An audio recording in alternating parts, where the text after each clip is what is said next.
Your eyes are not viewers. People say, eyes, I see things. Eyes are my viewers. Your eyes, we know this in psychology and neuroscience. Your eyes are not viewers.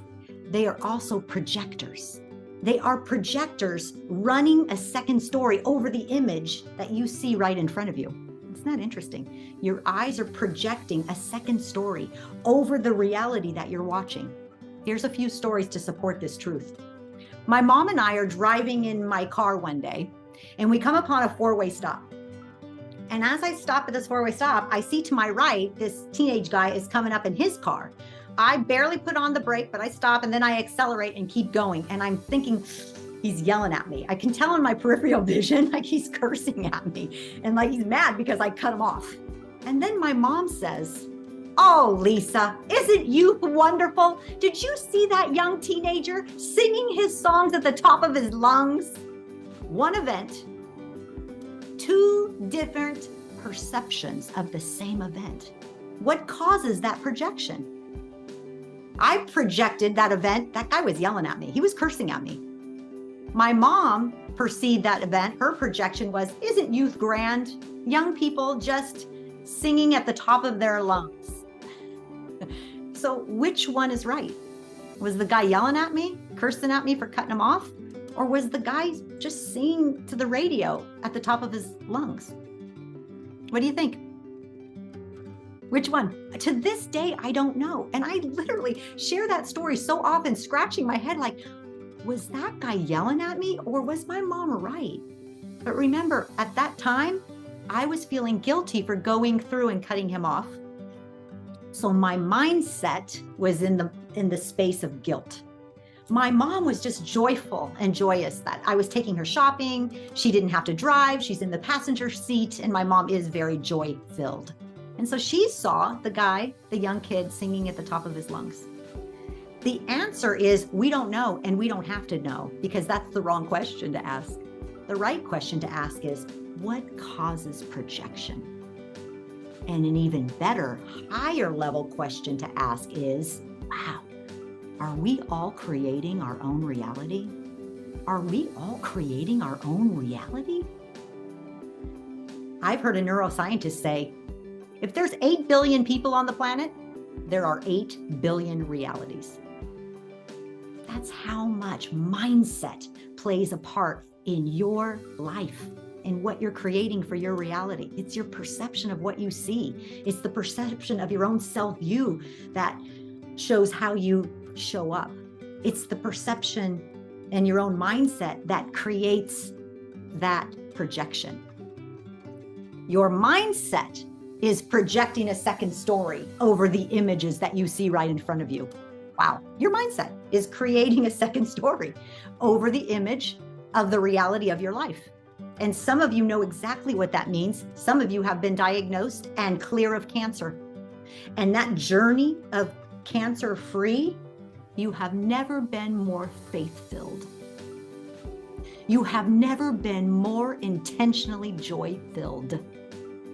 You have never been more intentionally and consciously trust-filled. Or some people, they may get bad news or a diagnosis or abandonment, and they fall apart. Why me? Why did he leave me? No one will ever love me again. I'll never make it through this diagnosis. The power of a mindset to actually project reality in your world and my world. So your mindset is projecting a second story over the images that you see right in front of you. That's the reality in psychology and in neuroscience. And isn't that good news? If we know that to be true, then we can start working on our mindset. We can start consciously reprogramming our subconscious mind. We can consciously and intentionally choose how we want to perceive a specific situation. Here's another example of this story.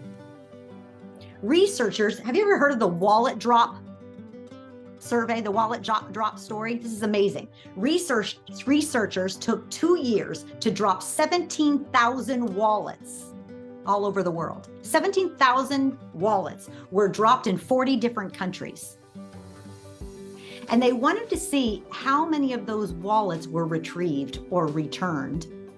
And how they did that is they dropped it in hotels so that whoever was the manager of the hotel was in on it and could actually say, yes, the wallet was returned to our front desk, or no, we have no idea, the wallet was never returned.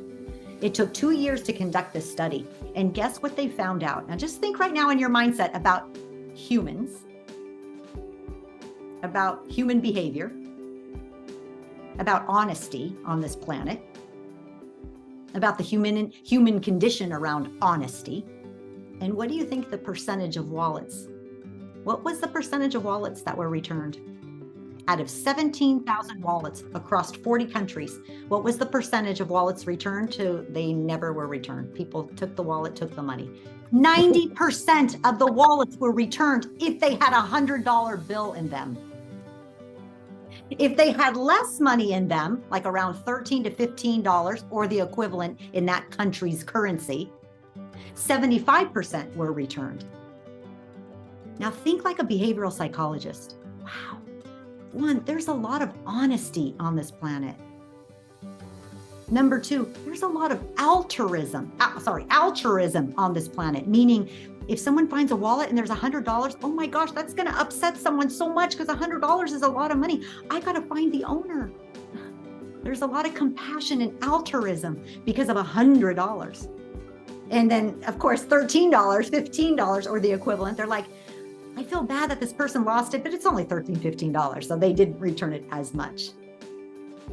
But let that really sink in to what your core beliefs are, your mindset about the human condition. A lot of people say this world is getting worse and worse and worse. A lot of people say you can't find an honest person. A lot of people say, where's the altruism? Well, this study shows it's still alive. It's still well. It's alive and well.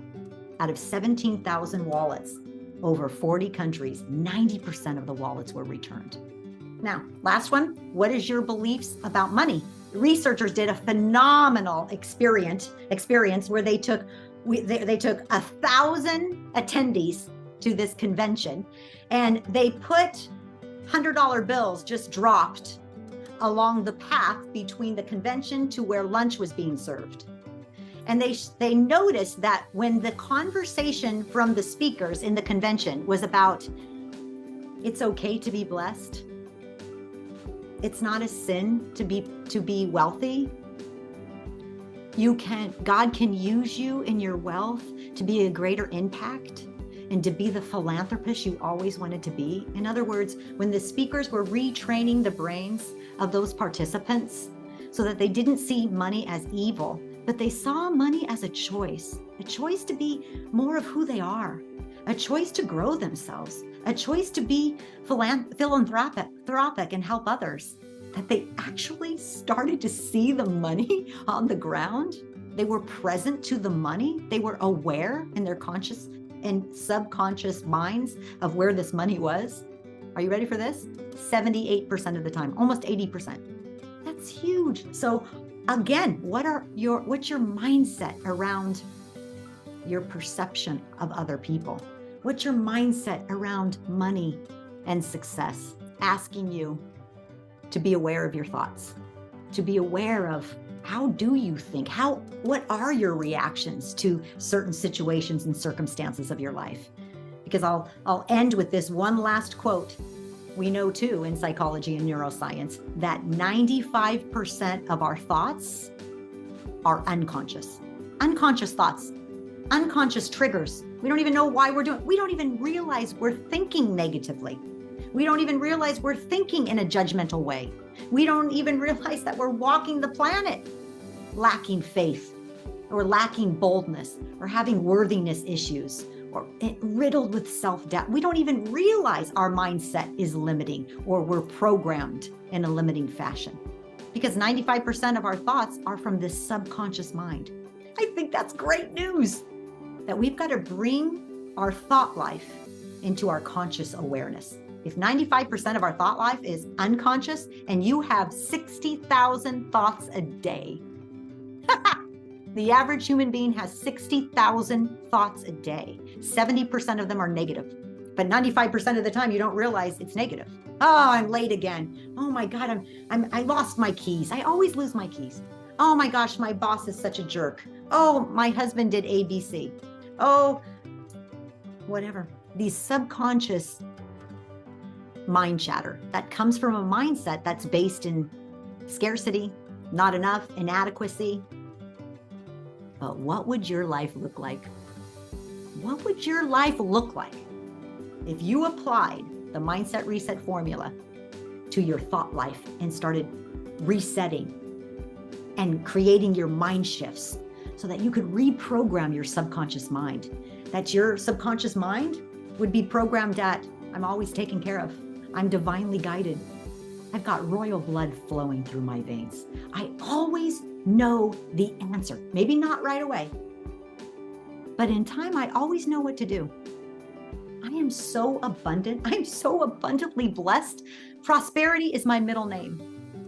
And I'm not even afraid of greed. I'm not, because I serve a God who's going to take care of me if I start getting too greedy.